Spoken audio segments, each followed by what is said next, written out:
आज हम आधुनिक सुधारवादी आंदोलन में रामकृष्ण मिशन और विवेकानंद की चर्चा करेंगे। भारतीय सुधारवादी आंदोलन में रामकृष्ण मिशन की महत्वपूर्ण भूमिका है। रामकृष्ण मिशन की स्थापना 1897 ईस्वी में स्वामी विवेकानंद ने अपने गुरु रामकृष्ण परमहंस के नाम पर कलकत्ता की बारानगर के पास की थी। यह संस्था आज भी भारत के साथ साथ विश्व के अन्य देशों में भी मानवता की सेवा कर रही है। स्वामी विवेकानंद तत्कालीन भारतीय सुधारकों में सबसे अलग थे। इनका व्यक्तित्व इनका अलगाव का मुख्य कारण था। अलगाव से यहाँ तात्पर्य यह है कि यह व्यक्तित्व अपने आप में तत्कालीन विश्व में पूर्ण व्यक्तित्व का दर्जा प्राप्त किया हुआ था।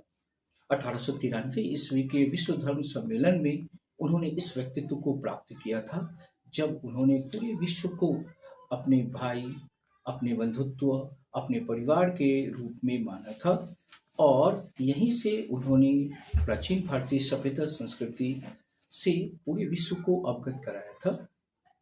रामकृष्ण मिशन के माध्यम से उन्होंने भारत में मानवता की सेवा की। वे भारतीय परिवेश में प्रचलित अंधविश्वास, कर्मकांड, जाति प्रथा व छुआछूत के विरोधी थे। उन्होंने भारतीय नवयुवकों को प्रेरित करते हुए कहा था कि मैं प्रत्येक शिक्षित भारतीयों को तब तक अज्ञानी मानता हूँ जब तक कि उनके आसपास अशिक्षित लोग बसे हुए हैं। उनका यह दायित्व है कि वे उन्हें शिक्षित करें, तभी उनका ज्ञान पूर्ण होगा। यह वास्तव में एक तार्किक उद्बोधन था। यह आज भी प्रासंगिक है, क्योंकि हम भारतीय लोग जो शिक्षा ग्रहण करते हैं, आज मूलतः अधिकतर सरकारी धन का उपयोग हमारे लिए होता है। और जब हम उस सरकारी धन के उपयोग से किसी पद को प्राप्त कर लेते हैं या किसी अन्य स्थान पे जाते हैं जहाँ से हम धन का अर्जन करते हैं, तो हम ये भूल जाते हैं कि हमें वहाँ पहुँचाने में सार्वजनिक धन का उपयोग किया गया है। अतः हमारा यह दायित्व बनता है कि हम उनकी भी सेवा करें जिनके पैसे से हम यहाँ आए हैं। और विवेकानंद ने यह मर्म उस समय हमें उद्बोधित कर दिया था।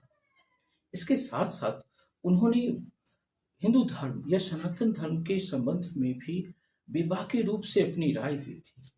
उनका यह मानना था कि मूर्ति पूजा अपने आप में एक सीमा तक सही है, क्योंकि यह हमें ईश्वर के प्रति प्रेरित करता है, लेकिन आडंबर से उन्होंने दूरी बनाई थी। इनके विचारों से प्रेरित होकर ही पूरे विश्व में भारतीय धर्म और भारतीय संस्कृति स्थापित हुई थी।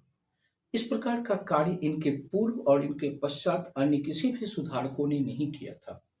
अतः सुभाष चंद्र बोस ने इन्हें भारतीय आध्यात्मिक पिता के रूप में माना था।